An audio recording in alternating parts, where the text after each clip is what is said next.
Hey guys, it's Joey. I'm just gonna wait for people to discover the stream is live. I'm gonna get a little countdown counter to go up before the streams, like maybe a 5-minute counter to let people know when the stream is gonna start officially and give some people time to get in there. But I'm still working on the counter. I have this little scroll thing at the bottom for now. It might be too early still to get a lot of people in, but we'll see how this goes. A lot of cool news today. I'm trying to bring a little bit of good news because, the news hasn't been generally good the past couple days, including today. So let's see how this goes. I'll give it another minute or two, and then we'll start the show.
All right. Let's get this thing started. What is up, everybody? Happy, what is today? June 27th. Today is Wednesday, in the middle, early evening, we should say, over here in New Jersey. Hello, Anna. What is up? What's up, Ted? Nice to see you here. So I'm going to move this up a little bit. I'm kind of rearranging the way I do the stream a little bit, and I'm still working on it. I want it to be a little bit more interactive and a little bit more fun.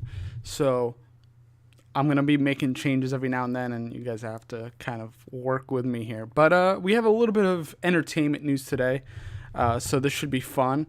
We're going to start with Wonder Woman. And as some of you might not know, Kristen Wiig of, Bridesmaids and SNL fame is playing Cheetah in the new Wonder Woman 1984 movie. I don't know what the official title is going to be, Wonder Woman 84. Not sure. What's up, Lights Above? How's it going? So Kristen Wiig is playing Cheetah, Barbara, Minerva in this movie, and they finally just released a photo of her as Barbara, and we'll take a look at that real quick. Patty Jenkins just posted this not too long ago. This looks like she's in some kind of museum of natural history, maybe. I can't really tell exactly. I think it looks like Museum of Natural History, but I'm not sure. There's not really much here yet. Sort of just her in sort of an 80s-esque outfit, looking kind of cute with her like curly, fluffed out hair. But this might be before she embarks on the journey where she becomes Cheetah. If you guys don't know, I'm going to give you a little bit of background. So Minerva is she's sort of an explorer. So what happens is the way she becomes Cheetah is she goes on this expedition to Africa, and she comes across this sort of civilization, which I always get the name. I can never pronounce it properly. Erzarthagen? I forgot the exact pronunciation of it, so you have to excuse me. But basically, she just gets sort of assimilated into this civilization and kind of given to the gods, and then they turn her into Cheetah as sort of a curse. And that's how we got one of Wonder Woman's most, infamous villains, Cheetah, Barbara, who, in a lot of the comics works with Diana, Wonder Woman, as an architect and archaeologist, works in the museum with her. So I'm curious to see which direction they take her in this film. And I really love Kristen Wiig. I loved her in SNL, loved her in Bridesmaids and other movies. So I'm really curious to see what she brings to Cheetah. It was not like it wouldn't have been the first person to come to mind, but I guess that might be a good thing. Somebody a little bit unsuspecting, kind of breaking out into this ferocious Cheetah role. So I'm excited to see that. Let me know what you guys think about Cheetah being played by Kristen Wiig. What are your expectations of that? Let me know what you guys think there. What is up, guys? So yeah, that looks exciting. There's a lot of little Wonder Woman news coming here and there. This really a lot of the DC cinematic universe is kind of riding on this next Wonder Woman to kind of set things back in motion, set things a little kind of straight, because we know Wonder Woman is probably the only successful DC cinematic universe movie at this point. I do like the majority of them, but I have to admit Wonder Woman is the best for now. So that's going to be interesting. And now on to our second story, which I'm going to load that image up for you guys. Jared Leto is going to be playing Morbius, which is a Spider-Man villain. He's going to do a spin-off. I guess he's just running the show. A spin-off of Morbius, which is sort of this vampire guy. Let me bring it up for you. This guy, you might recognize him from the Spider-Man animated series, or if you read the comic books. He already kind of looks like Jared Leto, so it's not going to be a stretch of the imagination seeing him as this vampire villain guy with like sort of long hair and pale skin. Jared Leto kind of already fits that description, so it's going to be super interesting, I think. Let's see. This is my source is Variety for this one. It's weird that he's getting his own movie because he's only been seen sporadically. I mean, I know a lot of more hardcore Spider-Man fans are probably used to seeing him every now and then, but he's not sort of a villain that comes to the forefront of my mind. I mean, Venom is getting his own movie in October, so Morbius is the next Spider-Man villain to get his own movie. Maybe they're just trying to bring this villain to light. They think he's a cool guy. Maybe they think he'll be able to hold a whole movie or integrate into the story a lot easier. It's going to be a dark movie. It's a freaking vampire, but I wonder how Jared Leto is going to play him. I have mixed feelings about Jared Leto. I liked him in Requiem for a Dream, and he was really good in the new Blade Runner. He's sort of hit and miss with me. Sometimes he's really good. He plays it high, and sometimes it's sort of lukewarm. But this is being directed by Safe House director Daniel Espinosa. He's directing Morbius. I guess that's what they're calling it for now. I don't know if that's going to be the final title for the movie, but this is somebody that needs to be introduced to. Anna Flaherty says Requiem for a Dream is a film. You're right. The first time I watched that, I had the flu, and it was not good. Not a good way to watch that movie for the first time. It'll just make you sicker. But I'm curious to see how this. It's just super weird to go with Morbius of all villains. I mean, it's a cool villain. Let's take a look at that picture. Cool villain. I think they could do a lot with him. I think he would work in this sort of the state of film movies right now, possibly. And maybe I feel like the vampire craze still hasn't been enough time passed since the vampire craze has kind of dwindled out that we need another vampire movie, but maybe this one will take it in a new direction. I'm still waiting for a new Blade movie because, I love me some Blade, so that would be a cool new movie. Lights Above says they will give the Spider-Man villains original films and then roll them into the Spider-Verse. I'm just curious which Spider-Verse, the Sony universe, because Venom is being made by Sony, but then we have Spider-Man in the Marvel camp, in the Marvel Disney camp. I mean, so I wonder how that's gonna work. Is it is Morbius going to be sort of the Disney Spider-Man, or is it going to be more of the Sony Spider-Man? I don't think it says it here. I guess it is Sony. It's going to be in the Sony camp. So maybe Sony is planning on rebooting Spider-Man again. I don't really. It's unclear to me. Maybe somebody could sort of make sense of this, but I'm not sure if Tom Holland's, I believe that's his name, Tom Holland's Spider-Man is also Sony Spider-Man. It seems like they're more interested in doing villains rather than doing another Spider-Man movie, especially since Amazing Spider-Man didn't do as well. I liked the first one. The second one I wasn't a fan of, but I don't know. Let me know what you guys think. If you know anything about how this Spider-Man thing is going to work, because now we're sort of, there's two camps of Spider-Man going on. There's the Sony camp and then there's the Disney Marvel camp. So I don't know. It's a little strange to me. The only Venom is Tom Hardy. You mean you didn't like the Topher Grace Venom? Wasn't the Topher Grace Venom fantastic? What's up, Sean?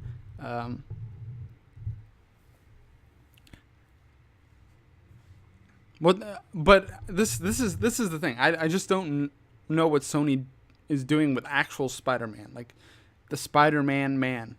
I think that there's that new Spider-Man film. I think that's being put out by Sony. Yeah, there's that Spider-Man Into the Spider-Verse film being put out by Sony in a couple months, but it's animated, so it's interesting. I don't know. Is that going to be a Spider-Man that launches a new Spider-Man Sony series of Miles Morales centered series? I think that would be cool. With all the success of Black Panther, it would be kind of foolish not to give Miles Morales a chance at the big screen. I know there was a couple years ago where they wanted Donald Glover to play Spider-Man, and this was a huge online campaign, but I don't think he was there yet. He was the right age, but he wasn't at the level of, fame that he is now. So if he was that same age now, I could see him playing Miles Morales, but now he might be a little bit too old to be playing Miles. So I don't know. I don't know what the full plan is there, but we'll see. Danielle says they need to give Spider-Man a rest. I think I like Tom Holland as Spider-Man. Just let him be the only Spider-Man for now. I don't know when they're planning on putting in a new Sony Spider-Man, but I think it's going to be a little much. Lights Above says, why Leto? He has a standalone Joker film too. Yeah, I know. He's getting a lot of work, which is strange. He's going to play a lot. He's going to just play villains for the next decade. It's a little weird. Sean says, did you see the first photo posted from Tarantino's new film Once Upon a Time in Hollywood? I have not, actually. Let's see. Maybe we'll add that to the show today. I'll see if I can just bring it down. Oh yes, okay, I did see this. Look at these guys. Oh god, Brad Pitt and Leonardo DiCaprio. I'm gonna bring it up for you guys. This is the first image from Once Upon a Time in Hollywood. Look at those guys. Oh man, Leo's looking smart. Leo's looking real smart in this. I thought I'd share. I did see this before. I wasn't sure what it was, but I saw it, and I thought it was just a sort of a cheesy modeling ad. But this looks kind of funny. I'm ready for that. I'll check that one out in the theater. Anna says, can't imagine Donald Glover as Spider-Man. Love him, but I don't see him as Spider-Man. But there is Miles Morales, who's sort of, a young black kid that gets the Spider-Man powers. And it's a cool story. You should check out Miles Morales' story. There's a lot of good stuff with him, and he's the lead in this new animated Spider-Man film coming out, I think October or sometime around then. I'm not sure when. December 14th, that animated Spider-Man movie. I like Spider-Man. You guys know I'm a big DC guy, but I do like Spider-Man and Wolverine. Those are my two sort of Marvel characters that I love. And I don't think Spider-Man has done proper justice in a while, but whatevs. We'll see what they do. Danielle says, all I want is a Batgirl Oracle movie, but alas, who knows when we'll get that, if ever. Lights Above says, I heard a rumor that Peter Parker will be killed in Avengers 4 film and then replaced by Miles Morales. I could see them doing that. I feel like this Peter Parker is so new, though. And they're going to kill him off already. I mean, if you guys saw the end of Avengers Infinity War, you kind of know what happens. I'm not going to spoil it. But Lights Above, I could see that kind of happening. So I'm sure you're probably, people are probably not all too far off the beating path when it comes to that. But I feel like it's just Tom Holland is so new still. Maybe they'll do something, anything's up for grabs in the superhero world. There's time travel, and, you could have Doctor Strange go pluck him from any point in time. But I know they're kind of, they got Spider-Man into the Disney Marvel camp kind of late. So what are you going to do? I think they're doing one more Spider-Man movie too. But they'll probably introduce Miles in that one, and then Peter Parker will just, I don't know. Is the trailer out? Yeah, no trailer yet, surely. The guy on the left looks like Mark Hamill. It's Brad Pitt. The guy on the left is Brad Pitt, which is pretty funny that you think he looks like Mark Hamill. He kind of does, I guess. He has that sort of the swoopy hair thing. Leonardo DiCaprio looks just like Leonardo DiCaprio always does. He always has the same kind of look with that mustard turtleneck and then that orange leather jacket. Ridiculous. I'm pretty sure I have the same outfit as Brad, though. It's pretty funny. Sean says, have they said if Venom is connected to Tom Holland Spider-Man? Not that I know of. The Venom is going to be in the Sony camp, the Sony Spider-Man universe. So I honestly don't know if the Tom Holland Disney Marvel Spider-Man is in the same as the Sony Spider-Man. I don't know if he's the same one that's going to play in both worlds. I don't think so. That's why I think they're kind of move it. Like Lights Above said, I could see them kind of killing off Peter Parker, setting up Miles Morales, and then have him be the one that helms the new Sony Marvel movies. So it's kind of like bridging the gap with the Disney Marvel stuff and the Sony Marvel stuff, so they can kind of live in peace. Although Disney did just acquire Fox, so now they have the X-Men people, I believe. They have the X-Men people, so they can play around with them now if they really want to. It's opening up a whole new gateway. That also means that Disney has Star Wars, the original Star Wars now, so they could hopefully do 4K remasters or 4K scans of them, because that would be freaking cool. I really want to see a cool 4K Star Wars A New Hope rendering, or at least the original trilogy. Shirley says, wonder if David Lynch would like my Tarantino collection. Got told my pictures don't match by a friend, but I love them all together side by side. Whatever makes you happy, Shirley. And it says, who knew someone could pull off 2 different shades of yellow? Oh god, that's funny. Apparently Leonardo DiCaprio can. Sean says, best Spider-Man scene of all time is Peter Parker dancing in Spider-Man 3. This is why you and I are friends, Sean. I think Spider-Man 3 is vastly underrated. It definitely has its campy charm, if you ask me. It's so ridiculous, but I love it for that. Spider-Man's supposed to be ridiculous. People wanted so much serious. I mean, Topher Grace as Venom is a little maybe too ridiculous. I mean, I love Topher Grace as Eric in that 70s show, but him as Venom, as like sort of an intimidating, evil anti-hero type, I don't know. Tom Hardy is definitely more believable as Venom, but I know Tom Hardy as Bane. You are you simply live in the dark. I was born in the dark. I don't remember the exact quote, but he's always Bane to me. And he was in Dunkirk. I don't know if you guys saw Dunkirk, but he's in Dunkirk, and I didn't realize he was in Dunkirk the whole movie until he took off like his pilot gear. Blew my mind. I was like, holy crap. Of course, Tom Hardy is in a Christopher Nolan movie, but Whatevs. Sean says now there's a rumor going around Bob Iger wants Kathleen Kennedy fired, but no one, but wants to run Lucasfilms with what's going on. Yeah, actually, that's a good segue into our next story, which is this one was posted originally by Nerdist, and it goes, could J.J. Abrams retcon Rey's origin with Obi-Wan? Now, this is an unpopular opinion, and I've already gotten a lot of slack for it, for saying this in previous videos, but I kind of like that Rey is sort of her own person, is not really related to anybody we already know. One of my original ideas, and with so many other people, is that Rey was Kenobi, based on what happened in that scene, sort of when she got the lightsaber, and you hear Kenobi whisper, "Rey, these are your first steps," or whatever it was.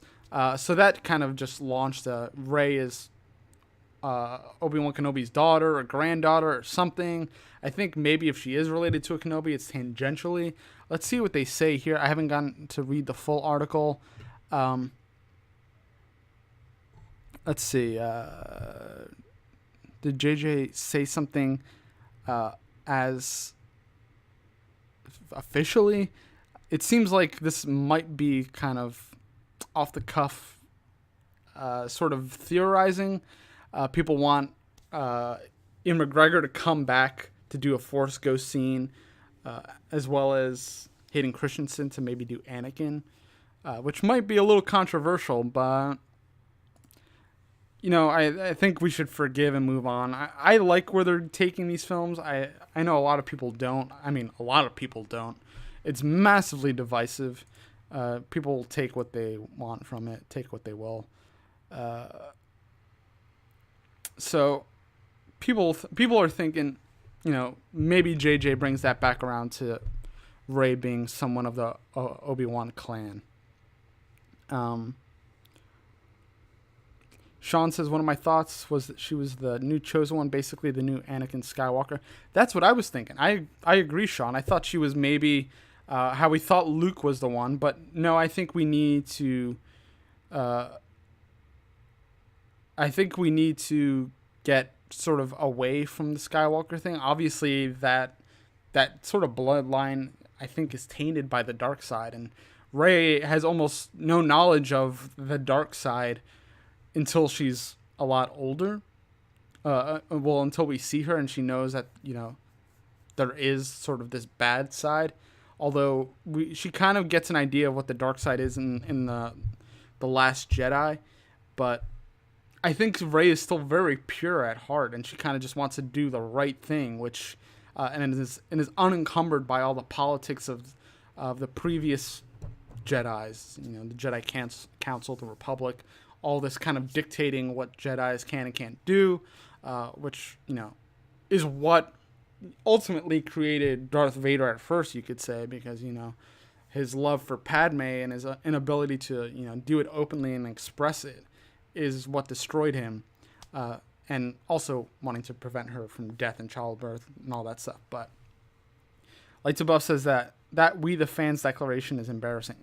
Yeah, I know. It gives me a headache to even think about. This is why I'm so apprehensive when it comes to talking about Star Wars, because it's such a almost like a dirty thing to talk about at this point, especially if you express any positive opinion about The Last Jedi. People want to chop your head off, and it's insane. And I've seen it in the flesh. I've seen people get into visceral, angry, or they're spitting out of their mouths arguments about The Last Jedi, and I'm like, I don't want any part of this. This is ridiculous. It's a movie. Yes, it's a movie that a lot of us take seriously, and it's important to us, but relax. It's insane. Sean says, do you think Kylo would die in episode 9 or come back to the light? I think the direction they were taking it is that it's not so binary. So I think maybe he will be sort of tortured and not know which way to really side. And he might be sort of an anti-hero type. Not necessarily be dark or light, but kind of sort of in the middle, doing what he thinks is right. Because again, going back to the sort of the rules, there are not really that many Snoke is dead. There's probably a bigger power. Kylo is basically the the most evil of them all right now, as far as I know. Maybe the other lore and books and stuff tell the stories of somebody that might be a little bit more sinister, but Kylo's still kind of young, and tortured, and Carrie Fisher's not going to be in the next one, so it's interesting originally I thought maybe Leia would have this moment with him that'll talk him down and kind of maybe make him feel a little bit more settled or plateau a little bit and not be so extremist one side or the other. But I don't know now. Now that Carrie Fisher's gone, I really don't know what they're going to do with Kylo. Shirley says she enjoyed The Last Jedi. I'm glad a lot of people that watch my show enjoyed it, because it's good not to have all that sort of visceral hate. Sean says, really, the one thing I didn't like about The Last Jedi was how Luke was written. You and Mark Hamill and a lot of other people, I'm still not sure about it, to be honest. I like that they're kind of but bringing down sort of the old ideology of the Jedi. And it was very poetic, what they did with Luke, but I think Luke is capable. Luke that we know from the original films is capable of a lot deeper thought and consideration. And I guess they pass him off as this hermit, bitter old man, which that kind of I get it, because that kind of sort of self-loathing thing kind of runs in the bloodline. I mean, look at Darth Vader. He was so upset, full of grief, that he turned into one of the most evil Jedis, of all time. So it's hard. I get why they did what they did with Luke, but again, it's like you want Luke to be sort of a symbol of hope, which is what Rey is now. And I love Daisy Ridley as Rey. I love Daisy Ridley as Rey so much, but it's tough. It's really tough. I have a hard time kind of dealing with it still, because Luke was one of my favorite characters growing up. I'm sure, like everybody else, and Mark Hamill is just Mark Hamill, and you want to see more Mark Hamill on screen, which it might not be over. They could probably spin it, maybe, that he was double Force ghosting or something. I don't know. There's ways to bring people back. They brought Yoda back. There's always Force ghosts. We know.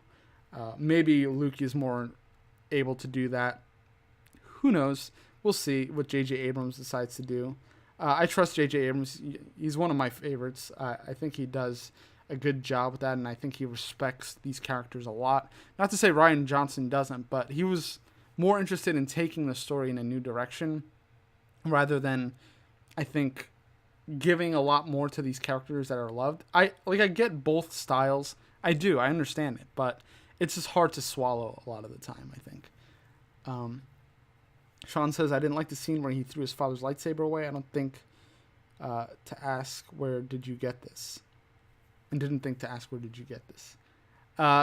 It's that anger thing, that kind of almost snap reaction, judgment, anger thing that is a lot like Anakin, which I get. Like, there's a lot of psychological similarities that Rian Johnson and his team pulled from the older Anakin to Luke, and which didn't exist, I guess, when they filmed the original films, because Hayden Christensen probably wasn't even born yet, or was a baby, and those films hadn't been set up yet, so we didn't really know who Darth Vader was as a person before he was Darth Vader. So I get them trying to sort of link that kind of just personality, and the apple doesn't fall too far from the tree thing. But again, it's Luke Skywalker. You want the Luke that we saw in the original series, or the original trilogy, and now it was kind of different. It was definitely not the same guy. He's much older, I understand, but it's hard. It's a hard pill to swallow. It really is. Shirley says, Anakin was a cool Jedi and a fab kid, so I don't totally hate Vader. I mean, Vader as a character is, Darth Vader is a freaking badass. Very cool. The writing, I think, with the prequels was a little spotty. It was a little sometimes are very, very bland and hard to get into because of all the political stuff. Whereas the original trilogy was a lot of action. So, um, Sean says the best Anakin scene is from Episode 2 when he tells Padme about the killing the Sand People. That's a rough scene. I remember feeling like really uneasy when I saw that scene as a kid. But yeah, yeah, it's rough. And Natalie Portman is in the prequels, and I love Natalie Portman. She's fantastic, and so is Ian McGregor. There's a lot of good things in the prequels. I mean, um, Lights Above says Luke was impulsive in his actions throughout the films, and that's what led to Kylo. The ending of The Last Jedi was the Luke of hope. Yes, I agree. I very much agree. I totally agree. Yes, 100% agree. That's how I felt originally after seeing it.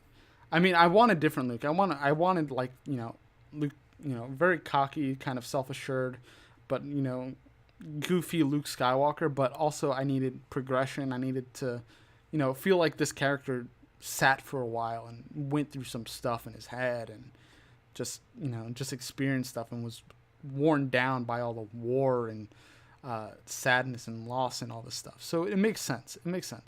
I agree, Lights Above. I did see Solo, Sean. Solo was fun film.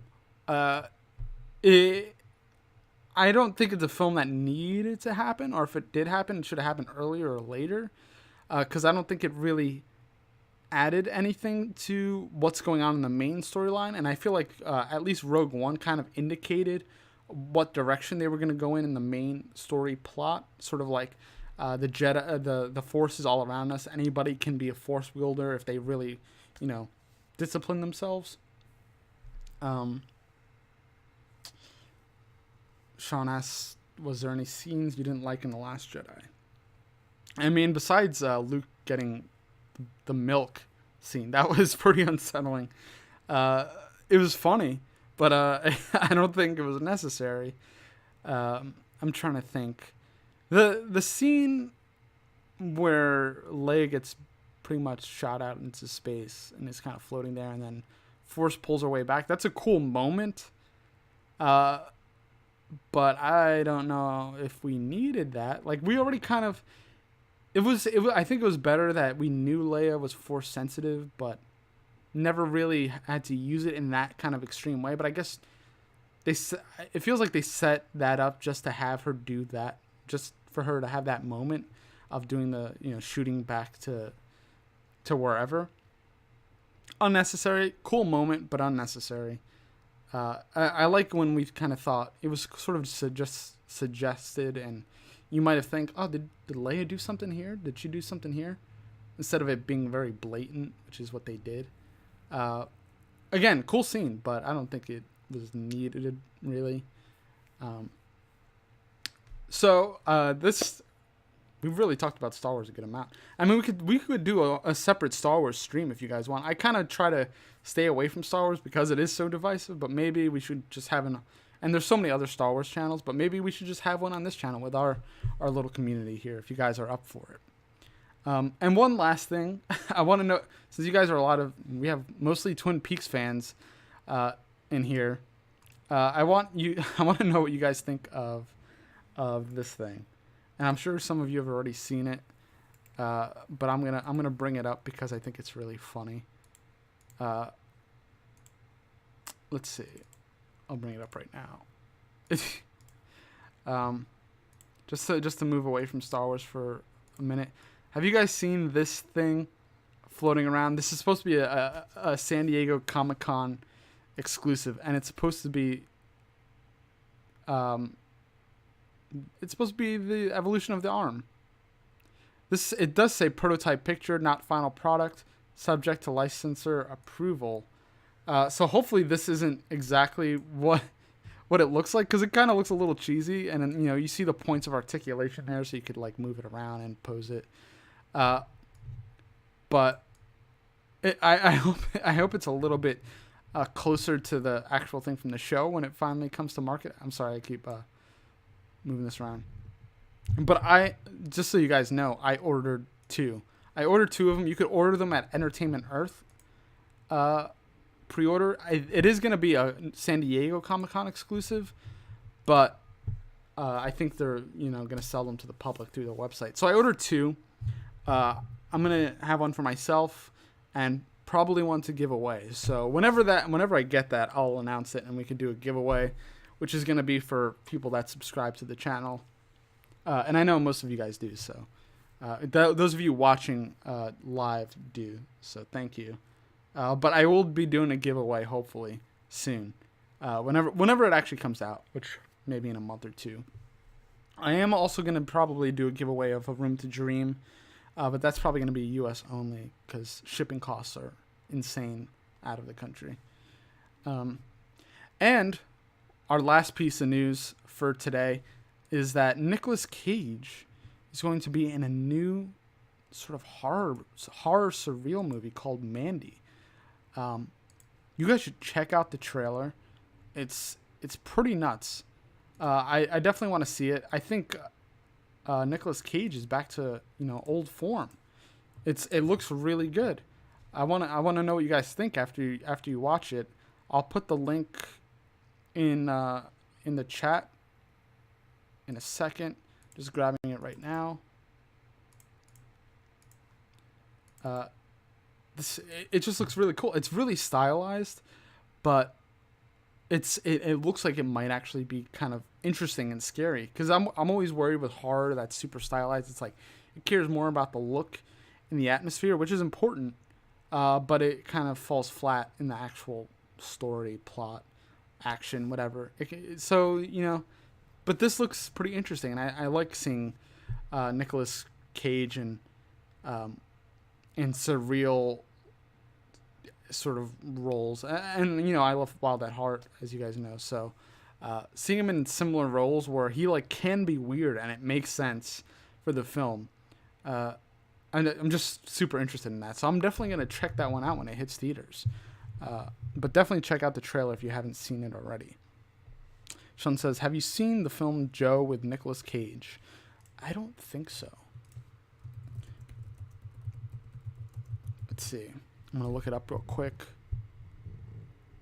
Joe. I haven't. Would you recommend it? It seems to have a decent rating. I don't really pay attention to ratings, but this looks interesting. It's an indie movie.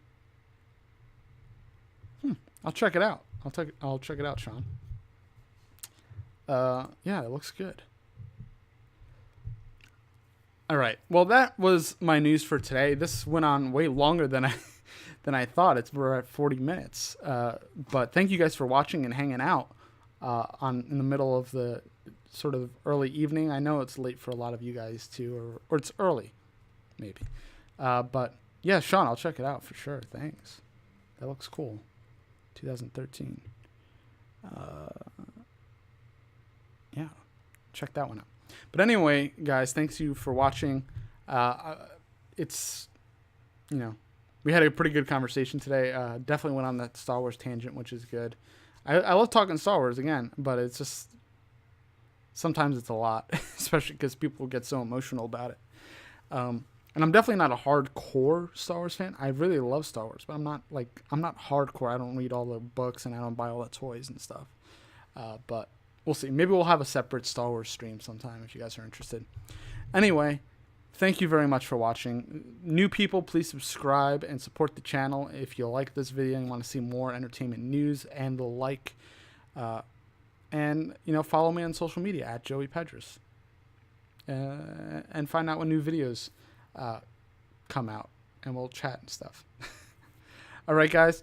I'll catch you guys next time. Take care and have a good night. See you later.